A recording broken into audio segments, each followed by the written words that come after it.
Behold, the Lamb of God who takes away the sins of the world.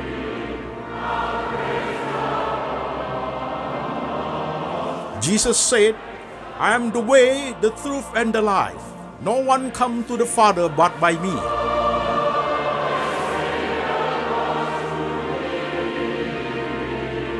For God so loved this world, so he gave his one and the only Son. Whoever believes in him shall not perish, but have eternal life. Shalom jemaat sekalian, saya Pendeta Antoni Chang. Salam kepada jemaat yang ada di kota-kota Indonesia dan jemaat yang ada di kota-kota di luar negeri. Hari ini kita online Sunday Service lewat Lembaga Antoni Chang Ministry Internasional. Tema kita pada hari Minggu ini adalah Manusia Berdosa, Part 1, bagian pertama. Firman Tuhan kita ambil dari dua bagian.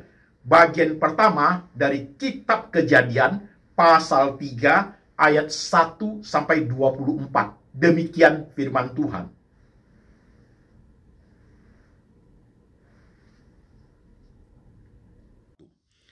Adapun ular ialah yang paling cerdik dari segala binatang di darat yang dijadikan oleh Tuhan Allah. Ular itu berkata kepada perempuan itu, tentulah Allah berfirman, semua pohon dalam taman ini jangan kamu makan buahnya, bukan? Lalu saut perempuan itu kepada ular itu, buah pohon-pohonan dalam taman ini boleh kami makan. Tetapi tentang buah pohon yang ada di tengah-tengah taman, Allah berfirman, jangan kamu makan ataupun raba buah itu, nanti kamu mati. Tetapi ular itu berkata kepada perempuan itu, sekali-sekali kamu tidak akan mati. Tetapi Allah mengetahui bahwa pada waktu kamu memakannya, matamu akan terbuka, dan kamu akan menjadi seperti Allah, tahu tentang yang baik dan yang jahat. Perempuan itu melihat bahwa buah pohon itu baik untuk dimakan dan sedap kelihatannya. Lagi pula pohon itu menarik hati karena memberi pengertian. Lalu ia mengambil dari buahnya dan dimakannya dan diberikannya juga kepada suaminya yang bersama-sama dengan dia, dan suaminya pun memakannya. Maka terbukalah mata mereka berdua dan mereka tahu bahwa mereka telanjang. Lalu mereka menyemat daun pohon ara dan membuat cawat. Ketika mereka mendengar bunyi langkah Tuhan Allah yang berjalan-jalan dalam taman itu pada waktu hari sejuk, bersembunyilah manusia dan istrinya itu terhadap Tuhan Allah di antara pohon-pohonan dalam taman. Tetapi Tuhan Allah memanggil manusia itu dan berfirman kepadanya, di manakah engkau? Ia menjawab, ketika aku mendengar bahwa engkau ada dalam taman ini, aku menjadi takut karena aku telanjang, sebab itu aku bersembunyi. Firman-Nya, siapakah yang memberitahukan kepadamu bahwa engkau telanjang? Apakah engkau makan dari buah pohon yang kularang engkau makan itu? Manusia itu menjawab, perempuan yang kau tempatkan di sisiku, dialah yang memberi dari buah pohon itu kepadaku, maka ku makan. Kemudian berfirmanlah Tuhan Allah kepada perempuan itu, apakah yang telah kau perbuat ini? Jawab perempuan itu, ular itu yang memperdaya aku, maka ku makan. Lalu berfirmanlah Tuhan Allah kepada ular itu, karena engkau berbuat demikian, terkutuklah engkau di antara segala ternak dan di antara segala binatang hutan. Dengan perutmu lah engkau akan menjalar, dan debu tanahlah akan kau makan seumur hidupmu. Aku akan mengadakan permusuhan antara engkau dan perempuan ini, antara keturunanmu dan keturunannya. Keturunannya akan meremukkan kepalamu, dan engkau akan meremukkan tumitnya. Firman-Nya kepada perempuan itu, susah payahmu waktu mengandung akan kubuat sangat banyak, dengan kesakitan engkau akan melahirkan anakmu. Namun engkau akan berahi kepada suamimu, dan ia akan berkuasa atasmu. Lalu firman-Nya kepada manusia itu, karena engkau mendengarkan perkataan istrimu, dan memakan dari buah pohon yang telah kuperintahkan kepadamu, jangan makan daripadanya, maka terkutuklah tanah karena engkau. Dengan bersusah payah engkau akan mencari rezekimu dari tanah seumur hidupmu. Semak duri dan rumput duri yang akan dihasilkannya bagimu, dan tumbuh-tumbuhan di padang akan menjadi makananmu. Dengan berpeluh engkau akan mencari makananmu, sampai engkau kembali lagi menjadi tanah, karena dari situlah engkau diambil. Sebab engkau debu, dan engkau akan kembali menjadi debu. Manusia itu memberi nama Hawa kepada istrinya, sebab dialah yang menjadi ibu semua yang hidup. Dan Tuhan Allah membuat pakaian dari kulit binatang untuk manusia dan untuk istrinya itu, lalu mengenakannya kepada mereka. Berfirmanlah Tuhan Allah, sesungguhnya manusia itu telah menjadi seperti salah satu dari kita, tahu tentang yang baik dan yang jahat. Maka sekarang, jangan sampai ia mengulurkan tangannya dan mengambil pula dari buah pohon kehidupan itu dan memakannya, sehingga ia hidup untuk selama-lamanya. Lalu Tuhan Allah mengusir dia dari Taman Eden, supaya ia mengusahakan tanah dari mana ia diambil. Ia menghalau manusia itu di sebelah timur Taman Eden. Ditempatkannya beberapa kerub dengan pedang yang bernyala-nyala dan menyambar-nyambar untuk menjaga jalan ke pohon kehidupan. Amin. Bagian kedua firman Tuhan diambil dari Kitab Roma pasal 6 ayat 15 sampai 23. Demikian firman Tuhan.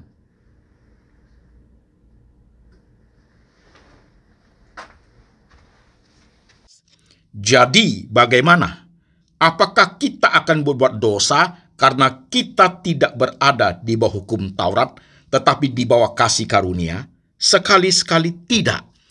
Apakah kamu tidak tahu bahwa apabila kamu menyerahkan dirimu kepada seseorang sebagai hamba untuk mentaatinya, kamu adalah hamba orang itu yang harus kamu taati, baik dalam dosa yang memimpin kamu kepada kematian, maupun dalam ketaatan yang memimpin kamu kepada kebenaran.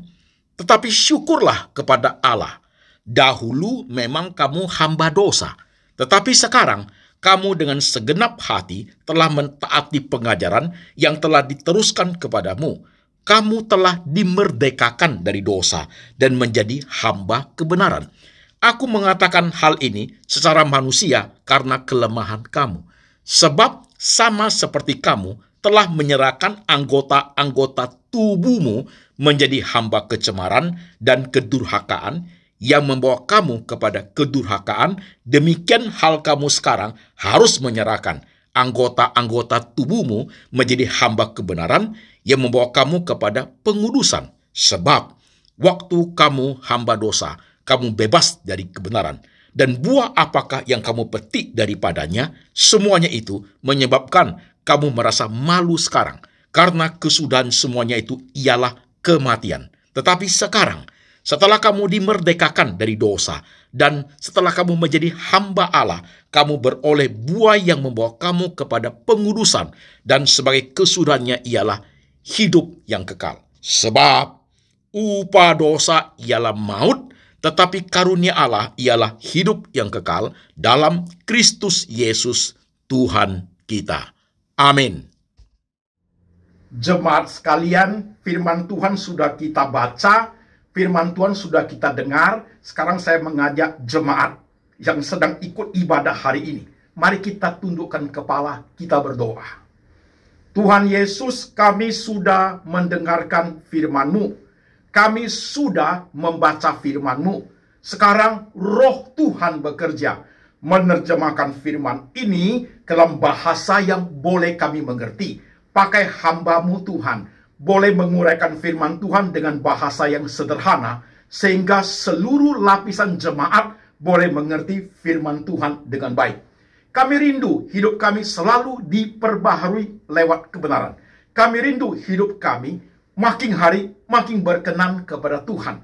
Perbaharui hati kami, perbaharui pikiran kami, perbaharui iman kami Tuhan Yesus, supaya kami hidup seturut dengan firman. Kami duduk diam untuk mendengar sabdamu. Tuhan Yesus berbicara, kami mendengar. Dalam nama Tuhan Yesus kami berdoa. Amin. Shalom jemaat sekalian, apa kabar? Saya berharap jemaat kerohaniannya tiap hari bertumbuh dengan baik lewat semua peristiwa yang kita alami. Peristiwa yang menyenangkan maupun tidak menyenangkan, peristiwa yang mendukakan maupun peristiwa yang menyenangkan hati. Pertumbuhan rohani kita makin hari makin baik, menjadi suatu jembatan membawa kita lebih dekat kepada Tuhan. Saudara-saudara sekalian, tema kita hari ini adalah manusia berdosa part 1, bagian pertama. Saya berikan intro dulu supaya jemaat bisa memahami dengan baik.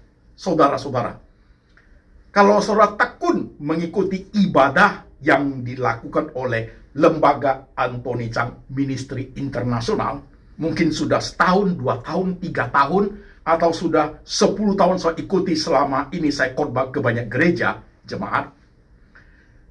Tujuan daripada Lembaga Anthony Chang Ministry Internasional lewat preaching, lewat berkhotbah adalah untuk membentuk Christian worldview jemaat. Christian worldview itu cara pandang Kristiani.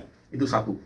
Yang kedua, faith in Christ, untuk membangun iman yang kuat di dalam Kristus. Dan yang ketiga, menciptakan suatu hubungan yang baik, yang dekat dengan Tuhan. Jadi saudara-saudara sekalian, 3 main point ini menjadi suatu tujuan daripada Lembaga Anthony Chang Ministry Internasional dalam khotbahnya di berbagai tema yang ada. Maka saudara memperhatikan 95% khotbah-khotbah lewat Lembaga Anthony Chang ini selalu berseri sifatnya, karena dia membentuk kerangka berpikir jemaat. Nah, saudara perhatikan pelan. Saudaraku, hari ini tanggal 2 April. Tanggal 7 April kita akan merayakan Jumat Agung. Kemudian nanti tanggal 9 April Paskah, saudaraku, Paskah. Saudara-saudara sekalian, tema hari ini manusia berdosa part 1. Minggu lalu, masih ingat minggu lalu khotbah temanya apa? Ketika Tuhan terkesan tidak peduli, part 3. Di situ kita bahas tentang apa? Karena jemaat bergumul. Ketika merasa Tuhan tidak tolong, jemaat tanya, apa dosaku? Kita bahas di minggu lalu itu tentang dosa. Tentang keseriusan dosa. Tentang hukuman dosa. Tentang kepekaan manusia itu terhadap dosa. Nah, sekarang di tanggal 2 ini, saudara sekalian, kita akan bahas manusia berdosa. Saya sering mengatakan jemaat sekalian, ikuti khotbah daripada saya itu jangan 1 kali dengar. Dengar 2 kali, 3 kali, pelan-pelan menyimak dengan baik. Kalau saudara dengar khotbah saya, saudara mendapat berkat, puji Tuhan. Minggu depan dengar khotbah dapat berkat, puji Tuhan. Tapi tidak hanya itu, saudara sekalian. Tidak hanya itu. Khotbah-khotbah yang lewat lembaga ini, saudaraku, adalah suatu khotbah yang sistematis. Suatu khotbah yang integrated sifatnya. Suatu pengajaran yang mendasar, yang membentuk kerangka berpikir. Jadi saudara bukan sekedar dapat berkat, tapi membentuk cara berpikir saudara. Bisa dipakai seumur hidup untuk menghadapi semua realitas kehidupan. Itu yang mau saudaraku.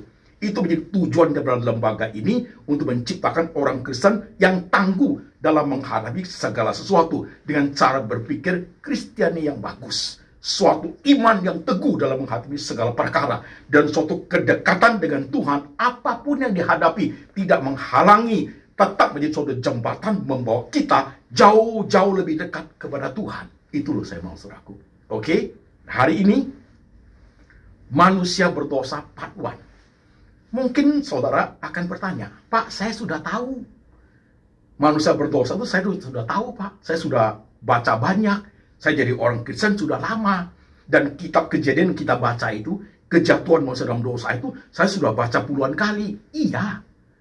Tapi sabar sebentar. Saudara-saudara sekalian, hal yang paling basic, yang sifatnya pengajaran dari Alkitab saudaraku, itu harus diulang, jemaat sekalian. Karena kita sering lupa. Kalau sudah menjadi mengkristalisasi dalam pikiran kita, oke. Tapi kalau tidak, kita cepat lupa.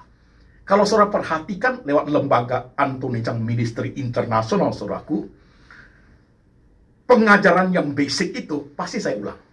Setiap tahun tuh pasti saya ulang.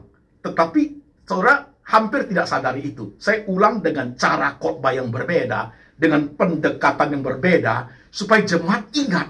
Tanpa jemaat sadari, saudara akan terus diingatkan dengan satu khotbah yang lebih fresh, dengan contoh yang lain, dengan contoh ini, saudara menyimak. Itu terus terjadi repetition, pengulangan untuk menciptakan suatu kekuatan yang rohani saudara. Itu yang saya mau saudaraku.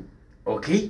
Nah, hari ini tentang manusia dan dosa, saudara kan berpikir, saya sudah Pak, sudah tahu Pak. Sabar dulu, sabar dulu. Mari ikuti pelan-pelan menyimak, saudara sekalian. Oke, kita lanjut. Saudara sekalian, ayat yang kita baca di Kejadian pasal 3 itu, tentang kejatuhan manusia dalam dosa itu, first point, poin pertama yang harus kita pahami adalah, yang jatuh dalam dosa itu adalah Adam dan Hawa. Itu adalah manusia pertama. Itu dulu saudaraku, manusia pertama. Silakan ada orang lain, mungkin ada gereja lain, mungkin ada pendeta lain, mungkin ada teolog, ahli teologi yang lain yang mengajarkan sebelum Adam ada manusia yang lain. Silakan, tapi kita tidak peduli itu saudaraku. Apa yang dikatakan Alkitab, manusia Adam dan Hawa adalah ciptaan pertama yang diletakkan Tuhan itu di Taman Eden. Itu dulu. Itu dulu. Jangan berpikir ada manusia lain. Kejatuhan ada kejatuhan yang dilakukan oleh Adam dan Hawa. Jikalau poin satu ini kita goyang, goncanglah seluruh pemahaman saudara tentang iman Kristen. Ini bahaya jemaat. Bahaya. Jadi kalau masih ada manusia lain, kejatuhan manusia dan dosa tidak di Adam. Goyang saudaraku. Padahal Tuhan mengatakan, upah dosa adalah maut. Kasih karunia keselamatan datang dari Yesus Kristus. Di kitab Roma dikatakan loh, in Adam, manusia di dalam Adam itu semua jatuh dosa. Adam disebut Adam, saudaraku, bukan orang lain. Jadi clear jemaat sekalian. Ketika memahami tentang manusia dan dosa, Adam dan Hawa itu adalah manusia pertama. Oke, clear? Kita lanjut. Saudaraku, di Alkitab itu dikatakan, setelah Tuhan menciptakan seluruh alam semesta, Tuhan menempatkan manusia itu, laki-laki dan perempuan itu, di Taman Eden, ditempatkan di situ. Tuhan menciptakan manusia itu sempurna adanya, sangat sempurna, seutuhnya. Ingat jemaat sekalian ya, poin satu, Adam dan Hawa, manusia pertama. Poin kedua, Adam dan Hawa diciptakan seutuhnya. Alkitab mengatakan sangat sempurna. Apa artinya itu Pak Pendeta? Manusia seutuhnya. Apa artinya itu Pak Pendeta? Manusia seutuhnya artinya manusia dicipta Tuhan itu diberi hak dan kebebasan. Itu disebut seutuhnya. Haknya Adam dan Hawa adalah mereka berhak punya kebebasan, tapi kebebasan yang terbatas. Oke? Yang kedua, mereka punya kewajiban taat akan firman. Itulah disebut manusia seutuhnya. Maka Tuhan memberikan perintah kepada mereka. Setelah ditempatkan di Taman Eden, Tuhan berkata, semua buah pohon-pohonan dalam taman ini boleh kamu makan. Tetapi buah tentang pengetahuan yang baik dan jahat itu, kamu tidak boleh makan. Pada saat kamu makan, pastilah engkau mati. Itu udah jelas saudaraku. Jadi ada yang tidak boleh, ada yang boleh dimakan. Inilah sebagai suatu contoh manusia seutuhnya. Ada kebebasan Adam dan Hawa untuk bebas memilih buah. Bebas memilih buah. Bebas yang terbatas. Ada juga kewajiban Adam dan Hawa untuk taat akan firman. Jangan makan buah yang terlarang itu. Itu baru disebut seutuhnya. Tapi mereka ketika kita baca peristiwa itu, setelah kita baca mereka jatuh kan, jemaat akan bertanya, Pak Pendeta, kenapa Tuhan? Tuhan kan tahu tuh Adam dan Hawa pasti jatuh. Kenapa Tuhan tidak disetel aja Adam dan Hawanya? Pada saat dia mau makan, buat mulutnya itu jadi tertutup, nggak bisa buka, jadi dia nggak makan. Atau pada saat mereka mau makan buah itu ada halilintar, ingatkan mereka. Atau pada saat mereka makan itu ada suara, jangan kamu makan. Kan manusia tidak jatuh ke dosa. Begitu kan bagus Pak. Tunggu dulu. Tuhan sudah kasih manusia seutuhnya loh. Jadi ada kebebasan. bebas milih, itu sudah enak sebenarnya hidup saudaraku. Udah enak. Umpamanya di taman itu ada 100 buah. Hanya satu tidak boleh makan loh. Pepaya. Contoh saudaraku. Pepaya tidak boleh makan. Semua buah lain boleh makan. Duren, manggis, nenas, semangka. Semua buah masih ada 99 boleh makan. Satu saja pepaya tidak boleh makan. Itu kan sudah bagus. Tidak boleh makan pepaya, suatu kewajiban untuk taat akan firman, tidak boleh makan. 99 boleh makan, suatu hak kebebasan untuk milih buah mana. Kan udah bagus saudaraku. Itu disebut manusia seutuhnya. Tapi kan yang namanya manusia ini saudaraku, coba kalau Tuhan balik. Di taman ini ada 100 buah. 99 tidak boleh makan. Hanya boleh makan pepaya aja. Wah, repot nih hidup. Pagi pepaya, malam pepaya, siang pepaya. Wajahnya lonjong semua, men. Tiap hari mencerek, bos, pepaya terus. Kan nggak begitu kan? Tuhan memberikan manusia itu, manusia dicipta seutuhnya. Punya hak untuk bebas yang terbatas. Punya kewajiban untuk taatkan firman. Nah, sekarang kita lanjut. Apakah Adam dan Hawa taat? Enggak, saudaraku. Datanglah ular. Setan iblis menggunakan ular untuk menggoda Adam dan Hawa. Bukankah Tuhan berfirman, buah ini tidak boleh kamu makan? Iya, kata Hawa. Pada saat kami makan, kami akan mati. Tapi ular berkata apa? Enggak. Pada saat kamu makan, kamu tidak akan mati. Tapi matamu akan terbuka dan kamu akan sama seperti Allah. Oh, ini tawaran luar biasa. Ini tawaran yang luar biasa. Ini kembali bekerja tentang hak dan kewajiban, saudaraku. Luar biasa tawarannya. Sebenarnya jemaat sekalian, manusia dicipta itu, saudaraku. Manusia dicipta oleh Tuhan itu ada kodratnya yang harus dipahami manusia. Manusia ya manusia. Manusia tidak boleh ingin naik ke atas. Atau tidak boleh turun ke bawah. Nanti ya, di kehidupan lain aku jadi kudamu ya, itu salah. Memahami tentang kebenaran itu salah, saudaraku. Manusia tetap manusia. Kalau manusia turun jadi kuda, jadi tikus, jadi monyet, saudaraku, itu bukan manusia. Atau manusia mau naik ke atas, yang ditawarkan setan. Nanti kamu makan buah itu, matamu terbuka, engkau akan sama seperti Allah.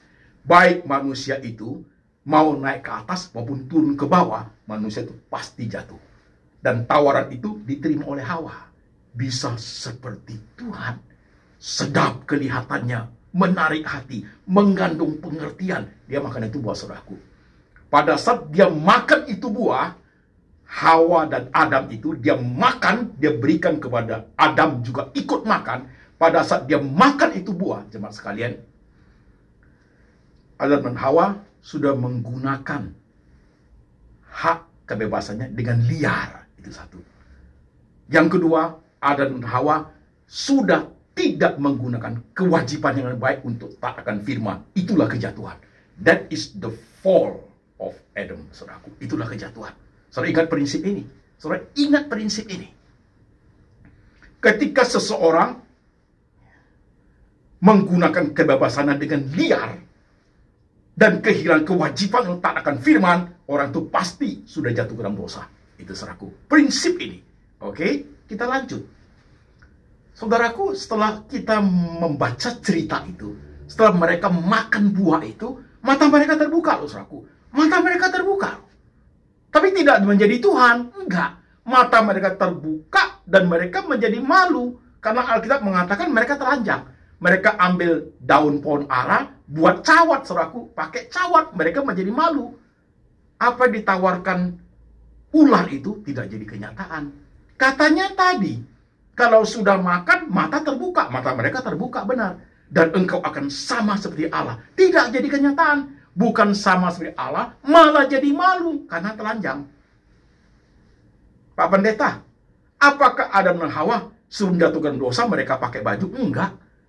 Kan nggak pakai pakaian juga, benar. Tapi kok waktu itu nggak malu? Karena ada kemuliaan Tuhan menutupi diri mereka. Setelah mereka jatuh ke dalam dosa, mereka kehilangan kemuliaan, maka mereka malu.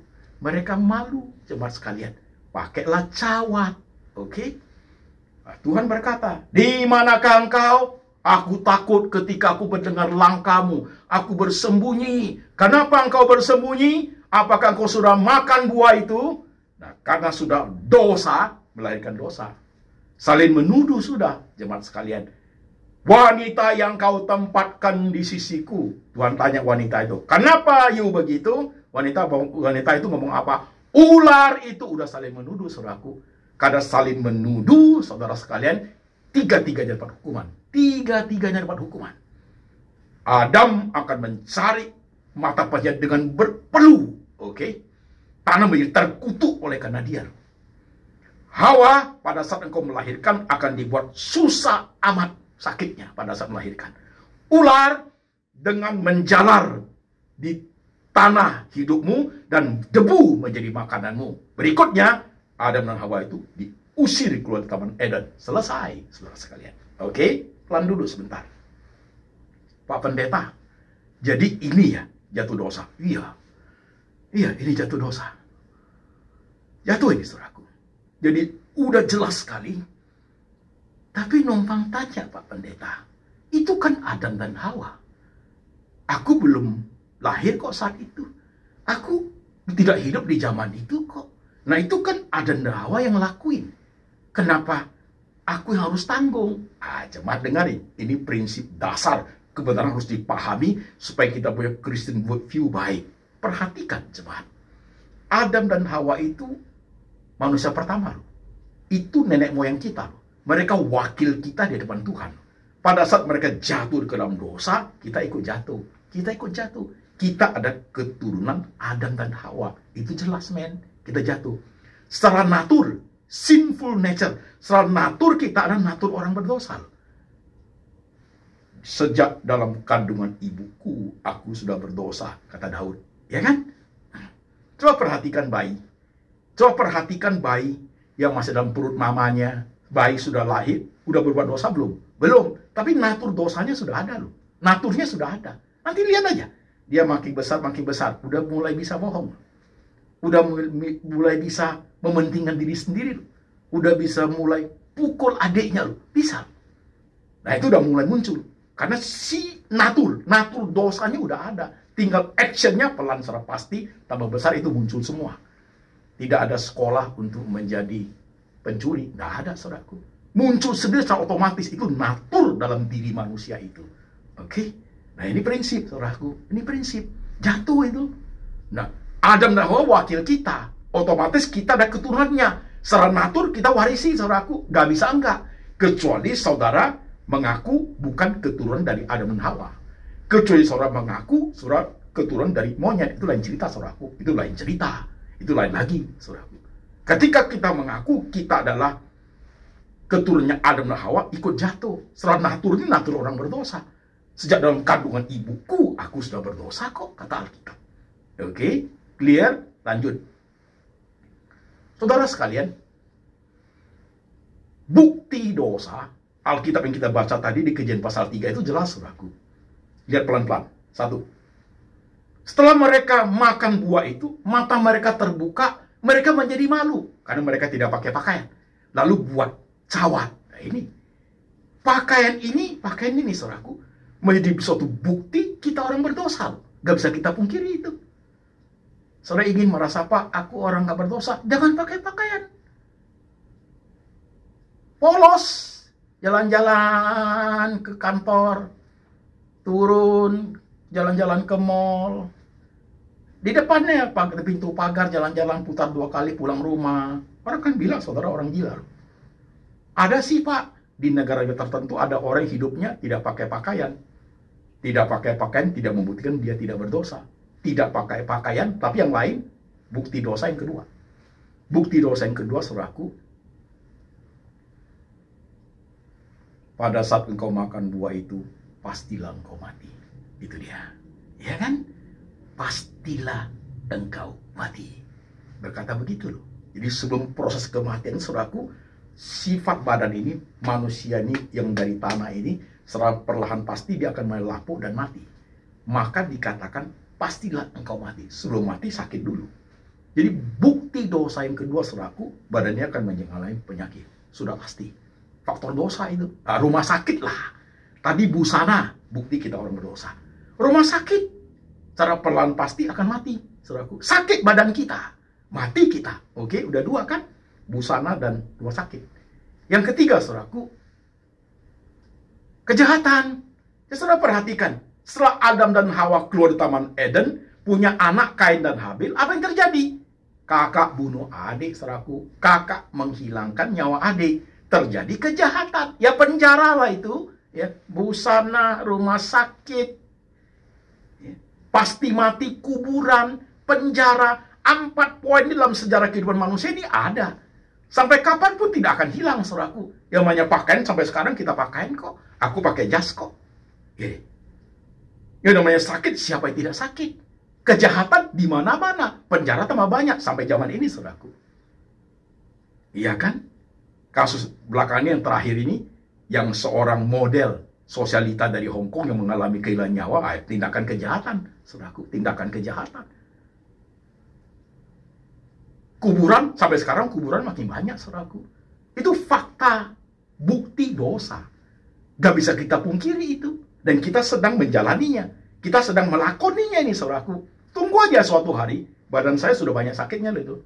Tunggu aja one day. Dikebumikan juga ini, saudaraku. Tunggu aja one day. Iya kan? Tindakan kejahatan, pikiran bisa jahat, hati bisa jahat, saudaraku. Oke? Jadi jelas sudah, lengkap ini. Nah, sekarang lanjut, jemaat sekalian. Kalau begini keadaannya, tidak ada harapan buat kita. Karena kitab Roma pasal 6 yang kita baca itu, upah dosa adalah maut. Karena sudah berdosa, saudaraku, maut tidak akan mendapat hidup yang kekal. Tetapi kasih karunia Allah adalah kehidupan kekal dalam diri Yesus Kristus. Jadi ada Tuhan yang datang untuk menebus dosa kita. Khotbah minggu lalu, dosa serius di mata Tuhan. Jumat minggu depan, tanggal 7 ini, Jumat Agung, saudaraku, begitu seriusnya dosa, maka Tuhan Yesus mati di atas kayu salib untuk menebus dosa. Jadi bukan sesuatu yang main-main. Bukan sesuatu yang tidak sangat serius sekali. Sampai Tuhan harus mati untuk menebus dosa manusia. Prinsip ini. Oke? Lanjut. Pelan, jemaat. Perhatikan. Lanjut. Nanti Jumat Agung, tanggal 7 ini, khotbah lewat lembaga Anthony Chang Ministry Internasional. Jumat Agung, tahun lalu temanya adalah Don't Cry for Me, Jerusalem. Tahun lalu itu. Tahun ini, tanggal 7 ini, temanya adalah 5 salib di Bukit Golgota. Saudara biasanya dengarkan 3 salib kan? Tapi kalau saudara teliti Alkitab itu, pemikul salibnya sebenarnya bukan 3, 5. Saya akan jelaskan nanti di tanggal 7 April ini. Oke? Kita lanjut, jemaat sekalian. Nah, kalau sudah mengerti tentang dosa seperti ini, suatu hal yang sangat serius, pertanyaan saya, kenapa Pak Pendeta saya masih bisa lakukannya? Jangan lupa, saudaraku, secara status, natur kita berdosa ini, waktu kita percaya pada Tuhan Yesus, kita dibenarkan, kita disucikan, kita dilayakkan, kita di kain merah, disucikan terus oleh darah Tuhan Yesus, kan begitu. Dan sekalipun natur kita sudah disucikan, masih bisa nggak kita buat dosa? Masih bisa. Orang Kristen bisa bohong nggak? Pendeta bisa nipu nggak? Oh bisa, jemaat sekalian. Masih ada bisa tindakan kejahatan. Itu tindakan actual sin. Kejahatan sehari-hari itu, jemaat sekalian. Oke? Jelas? Nah, saudara harus perhatiin. Nah, kalau sudah seperti ini, bagaimana saya bisa memahami supaya dosa itu begitu serius, Pak Pendeta? Saya bisa belajar untuk supaya paling tidak ya, ada suatu kesadaran yang tinggi untuk tidak melakukan dosa. Godaan dosa itu luar biasa loh. Luar biasa loh. Lihat itu Adam dan Hawa itu. Digoda ingin seperti Tuhan. Lihat contoh Tuhan Yesus di padang gurun itu. Semua kemewahan dunia mau dikasih ke Tuhan. Ubah batu ini di roti. Jatuhkan dirimu, Allah akan tolong. Semua pakai segala cara untuk menjatuhkan manusia. Tuhan Yesus pun dicobai. Saudara menyimak. Saudaraku, jadi bagaimana Pak Pendeta untuk memahami seperti ini? Ketika manusia itu, dia menggunakan kebebasannya dengan liar. Kita yang sudah bertobat, secara natur kita sudah dibenarkan oleh Tuhan itu, hak kita suatu kebebasan yang diberikan kepada kita sebagai manusia seutuhnya. Kalau kita tidak gunakan baik-baik, saudaraku, kita akan jatuh dalam dosa. Kewajiban kita taat akan firman, kalau kita tidak taat, kita akan jatuh dalam dosa. Oke, nah sekarang caranya bagaimana Pak Pendeta? Dengarin. Saudaraku, dosa itu, ketika seseorang mau melakukan dosa itu, alasannya banyak sekali. Pembenaran diri loh itu. Sorry, ini menjadi keras ini ya. Ada beberapa jemaat yang sharing, Pak Pendeta, saya kerja di luar negeri, istri saya di Indonesia. Saya kerja 1 tahun, 2 tahun, sampai 3 tahun. Jadi 3 tahun tidak bertemu dengan istri, hanya lewat HP, video call, begitu. Aku di luar negeri 3 tahun. Saya kan laki-laki sehat. Sudah ngerti ya? Saya kan laki-laki sehat, Pak. Ada kebutuhan, Pak Pendeta. Kebutuhan laki-laki sehat. Akhirnya saya diajak teman-teman, pergilah ke tempat supaya aku sehat. Pergilah ke situ, saudaraku. 1 kali masih takut, 2 kali tidak, sudah takutnya kurang, 3 kali sudah tertawa terkekeh-kekeh, saudara sekalian. Nah, saudara perhatikan. Memahami tentang perbuatan dosa, saudaraku. Ketika saudara ingin melakukan dosa, 1, saudara takut kepada Tuhan. Saudara takut dihukum Tuhan. Itu artinya Christian worldview saudara itu bekerja. Saudara sedang memahami tentang Allah itu adalah hakim. Dosa itu dihukum oleh saudaraku, Allah itu adalah hakim. Ketika saudara takut nanti Tuhan hukum, saudara mengerti Allah itu adalah hakim. Yang kedua, 2 prinsip dulu. Part 1 ini kan saudaraku, manusia berdosa part 1. Prinsip kedua, pada saudara mau melakukan dosa, saudara takut menyakiti hati Tuhan, mengecewakan Tuhan, menyia-nyiakan anugerah Tuhan, tidak menghargai apa yang selama ini Tuhan sudah berikan. Itu artinya Christian worldview saudara sedang bekerja, saudara sedang menyatakan saudara itu sayang Tuhan. Itu poinnya. Saya kasih contoh ilustrasi ya, jemaat menyimak. Saya kasih contoh ilustrasi keluarga. Laki perempuan sama ini. Kalau jemaat mau melakukan bisnis yang tidak baik, bisnis yang berdosa, saudara itu takut kalau sudah melakukan bisnis seperti ini, saudaraku, istrimu akan menderita, anakmu akan menderita, mereka akan hidup susah. Dan itu artinya, saudaraku, saudara sayang istri dan keluarga. Itu loh contohnya. Kalau saudara ingin melakukan dosa dengan ada will, ada pill, waktu saya berpikir, kalau saya buat seperti, istriku pasti sakit hati, suamiku pasti sakit hati, anak-anakku pasti kecewa. Itu artinya kamu sayang kepada keluarga. Itu loh, saudaraku. Kamu sayang. Nah, kalau kamu sayang, kamu tidak akan melakukannya. Seperti itu. Kalau kamu sayang Tuhan, kamu tidak akan melukai Tuhan. Kamu tidak akan mengecewakan Tuhan. Kamu tidak akan menyakiti hati Tuhan. Maka kamu akan belajar untuk taat kepada firman. Kebebasanmu tidak menjadi liar. Tidak liar. Orang mau bilang apa, teman mau ajak bagaimana. Ya. Kebutuhan, Pak, kebutuhan. Semua tidak. Karena kenapa? Saudara takut mengecewakan Tuhan. Itu artinya, saudara sayang Tuhan. Pertanyaan saya sederhana. Kamu masih cinta Tuhan kan? Cinta, Pak. Saya tanya lebih dalam. Cinta yang sesungguhnya kan? Kalau kamu cinta, taat dong akan firman. Kalau kamu cinta, jangan dong melukai hati Tuhan. Kalau kamu cinta, jangan menghambur-hamburkan anugerah Tuhan. Jangan dong. Bisa nggak seperti ini, jemaat? Hari ini poinnya sederhana loh. Jadi ketika terbit keinginan untuk berdosa, pikir 2 poin di tema hari ini. Poin pertama, kamu takut dihukum Tuhan. Berarti kamu mengerti Allah adalah hakim. Kamu tidak bisa lari. Kita tidak bisa akan lari. Ketika kita berdosa, hukuman Tuhan itu kita tidak bisa menghindari. Karena dosa. Saudaraku. Yang kedua, ketika kita ingin berbuat dosa, ingat. Apa yang kamu lakukan itu bisa melukai hati Tuhan. Bisa mengecewakan Tuhan. Bisa menyia-nyiakan anugerah Tuhan. Itu artinya cintamu hidup. Cintamu buat kamu sayang kepada Tuhan. Sehingga kamu tidak mau menggunakan hal itu. Melakukan tindakan dosa itu untuk melukai hati Tuhan. Artinya, you loving God. Maka sebenarnya jemaat, hidupkanlah kedua hal itu. Kebebasan yang terbatas, kewajiban taat akan firman, lakukan dengan baik itu. Hawa itu punya kebebasan, tapi dia liar. Kebebasan jadi liar. Dia sembarang ambil buah. Tidak dijalankan kebebasan dengan baik lagi. Dia punya kewajiban taat akan firman, tapi dia tidak taat lagi. Malah dia taat sama setan. Dia makan itu buah. Saudara mau seperti Adam dan Hawa? Numpang tanya pelan-pelan. Saudara mau seperti Adam dan Hawa? Saya tidak tahu loh hari ini dosamu apa. Di Alkitab kita tebal, saudaraku. Di situ banyak perintah-perintahnya. Banyak nasihat-nasihatnya. Banyak batas-batasnya, apa yang harus dilakukan, apa yang tidak boleh lakukan. Kebebasan seperti apa, kebebasan terbatas itu kayak apa, dan juga ada kewajiban taat firman itu kayak apa, diajarin semua saudaraku. Yesus menjadi contoh paling bagus.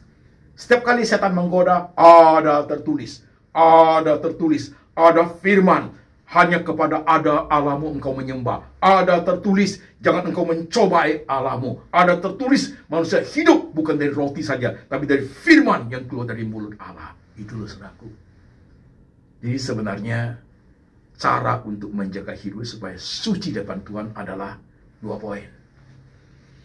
Gunakan kebebasan itu dengan benar. Poin kedua,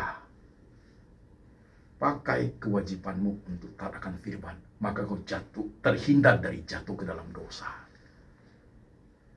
Tahu, jangan lupa lo, Tuhan itu berkorban luar biasa. Maka secara sistematis lembaga Anthony Chang Ministry Internasional akan mengajarkan pengajaran seperti ini.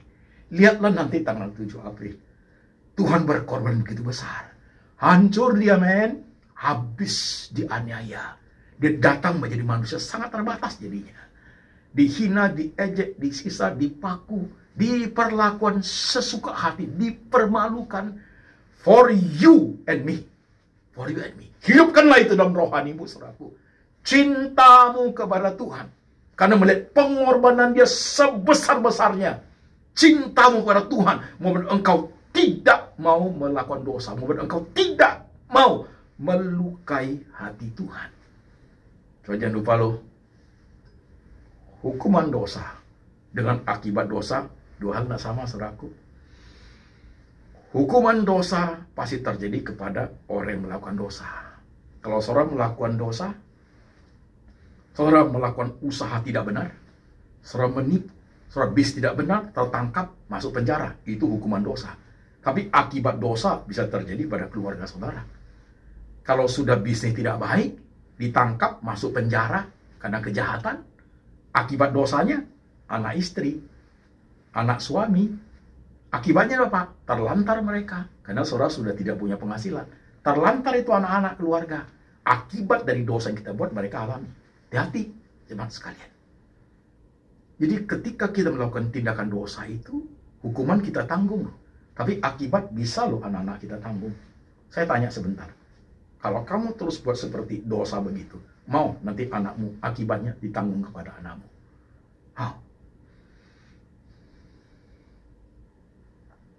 Saya masih ingat satu orang, sekarang sudah 40-an. Dulu dia itu pegawai gereja, tukang sapu gereja itu. Sekarang udah terkenal dia, stand up comedy dia, saudaraku. Dia bilang sama saya, Pak Antoni, saya kenal Pak Antoni udah lama sekali. Pak Antoni aja nggak kenal saya. Saya cerai dengan istri saya. Tapi saya takut melawan dosa dengan wanita lain, Pak. Karena saya punya anak perempuan. Saya takut akibat dosa yang saya lakukan itu jatuh ke anak saya. Good faith. Pemahaman yang baik tentang firman. Jadi jemaat sekalian, manusia berdosa itu, kita ini harus sesuatu kepekaan rohani yang setiap hari hidup. Kepekaan rohani itu, kepekaan terhadap tindakan dosa itu, ilustrasinya seperti mata. Kalau mata ini jemaat sekalian, ada sedikit debu aja, mata kita langsung bereaksi. Langsung keluar air mata. Kan begitu. Sedikit debu aja. Udah gak enak, saudaraku. Itu kepekaan mata sampai di situ. Jadi dosa itu boleh dikatakan 3 kali kepekaan mata. Oke? Gak ada orang yang mata sehat ya. Matanya oke, saudaraku ya. Masuk debu dia santai aja, ketawa terkekek-kekek begitu. Kena pedes, kena sambal dia santai aja, nggak ada orang begitu. Langsung matanya bereaksi. Sama dengan dosa kita buat. Tindakan dosa itu signal kita langsung tajam. Wah, ini bisa melukai hati Tuhan. Wah, ini bisa mencelakakan keluarga. Wah, ini anak saya bisa menjadi menanggung akibat dosa saya. Wah, ini akan melukai hati Tuhan. Ini cinta saya kepada Tuhan itu bisa diuji lewat demikian. Pak, teman lain juga begitu kok. Orang lain juga begitu kok. Teman-teman aja. Sekali-sekali Pak Pendeta, nanti saya minta ampun. Don't play God. Jangan mempermainkan anugerah pengampunan Tuhan. Khotbah minggu lalu. Hati-hati jemaat sekalian. Saya sih Pak karena teman. Jangan salahkan orang lain. Kebebasan bukan ada orang lain. Kebebasan ada di saudara. Kebebasan terbatas loh. Untuk taat loh. Kebebasan terbatas tidak jadi liar loh. Tidak jadi liar loh. Ketaatan dengan firman. Jangan taat kepada omongan orang. Jangan taat kepada ajakan orang, saudaraku. No, no. Yes, yes. Jemaat sekalian. Mau? Jadi khotbah hari ini adalah khotbah tentang diri kita apa adanya begini. Coba pelan-pelan menyimak dulu. Kamu tinggal di luar negeri. Kamu tinggal di kota lain. Jauh dari keluarga. Jauh dari orang-orang yang bisa memperhatikan engkau. Atau engkau tinggal serumah dengan keluarga. Kau punya kemampuan untuk bekerja, untuk hidup. Punya kemampuan untuk mobilitas yang tinggi. Yang tidak bisa terjangkau, tidak bisa diketahui oleh banyak orang. Oleh keluargamu. Hati-hati. Di situ dosa sudah mengintip di depan pintu. Saat seperti itulah hati-hati menggunakan kebebasanmu dengan baik. Hati-hati menggunakan kewajibanmu untuk taat akan firman. Maka kamu akan menjadi orang hidup berkenan kepada Tuhan. Coba lihat jemaat dirimu masing-masing. Khotbah hari inilah, kalau saudara tidak perhatikan baik, itu membuat kita jatuh ke dalam dosa. Ya, iya. Kalau orang sudah menggunakan kebebasan dengan liar, pasti sudah tidak taat firman. Pasti sudah tidak taatkan firman. Kalau orang taatkan firman, dia peka terhadap kebebasannya. Wah, saya nggak boleh gini, nggak boleh gini, nggak boleh gini. Nanti begini loh. Nah, itu orang taatkan firman. Itu namanya kepekaan rohani. Jemaat mau hari ini? Saya nggak tahu engkau siapa. Masih ada kesempatan sih untuk bertobat. Masih ada kesempatan untuk mengakui dosa. Tuhan itu baik.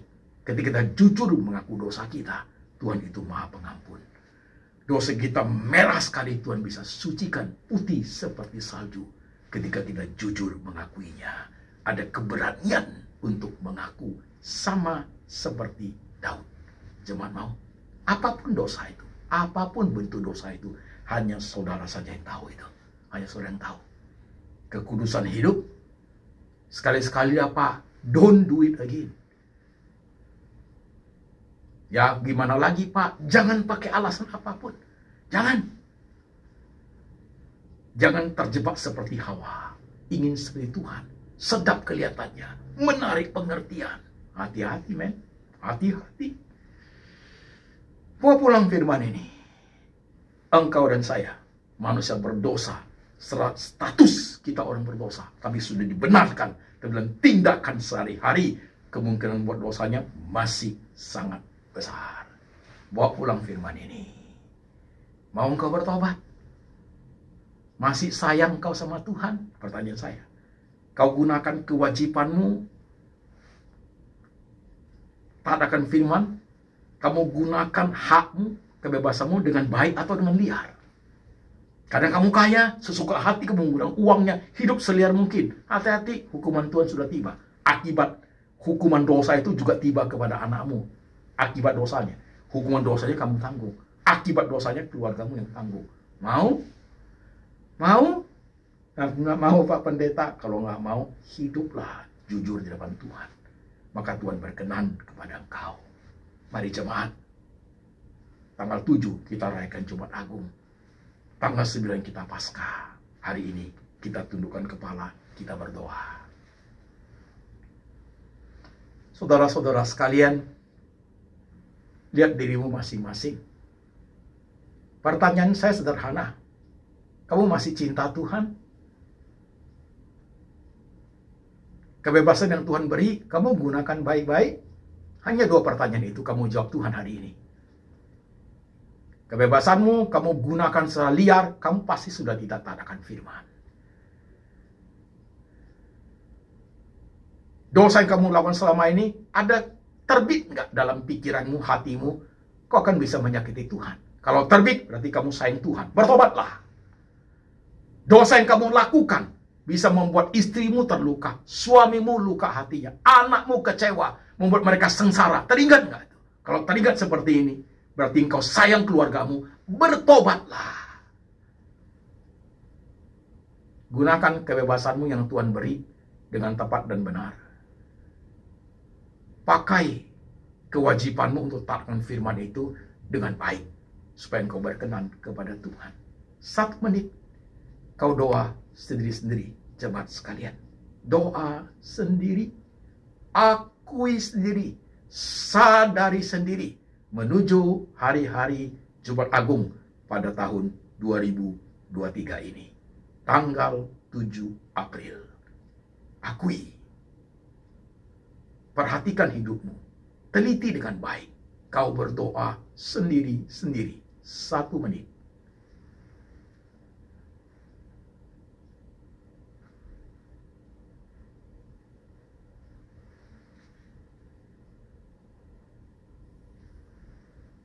Tuhan sedang melihat hatimu. Tuhan sedang memperhatikan pikiranmu. Semua tingkah lakumu sepanjang hidup ini tidak ada satu bagian pun lepas dari pengamatan Tuhan. Tuhan sudah memberikan kebebasan kepadamu, kau gunakan dengan baik. Tuhan sudah berikan kewajiban kepadamu untuk taat akan firman. Kau taat dengan baik. Tuhan sudah menjadikan engkau dan saya manusia seutuhnya. Kita hargai itu.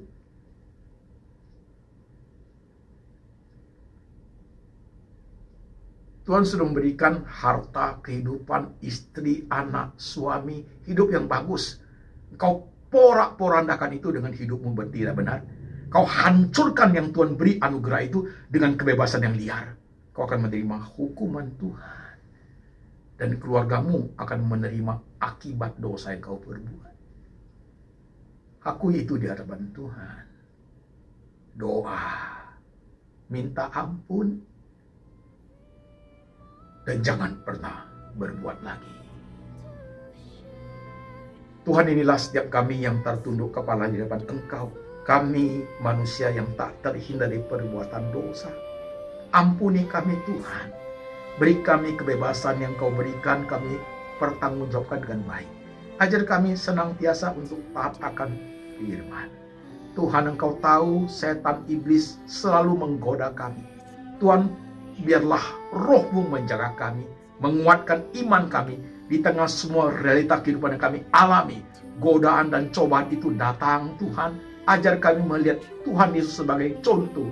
Tuhan Yesus sebagai patron untuk hidup berkenan kepada Engkau. Ada tertulis. Kami hidup bukan dari roti saja, tapi dari firman yang keluar dari mulut Allah. Kami hidup hanya kepada Tuhan kami menyembah. Kami hidup, kami tidak boleh mencobai Tuhan. Terima kasih untuk firman hari ini. Perhatikan umat-Mu yang tertunduk, ya Tuhan Yesus. Sucikan, kuduskan kami, layakkan kami hidup berkenan kepada Engkau. Jangan timpakan akibat-akibat dosa yang kami lakukan kepada keluarga kami, ya Tuhan. Ampuni kami Tuhan. Bersihkan kami dengan hisop, layakkan kami boleh hidup berkenan di hadapan Engkau. Tuhan, letakkan tangan-Mu di pikiran jemaat, supaya mereka boleh memiliki Christian worldview yang baik. Letakkan tangan-Mu di hati jemaat, supaya mereka mempunyai iman yang kuat di hadapan Engkau. Mereka punya hubungan yang dekat dengan Engkau, Tuhan. Supaya mereka hidup seturut dengan firman. Dan berkat ini turun atas jemaat. Kasih dari Bapa dari surga turun atas umat Tuhan.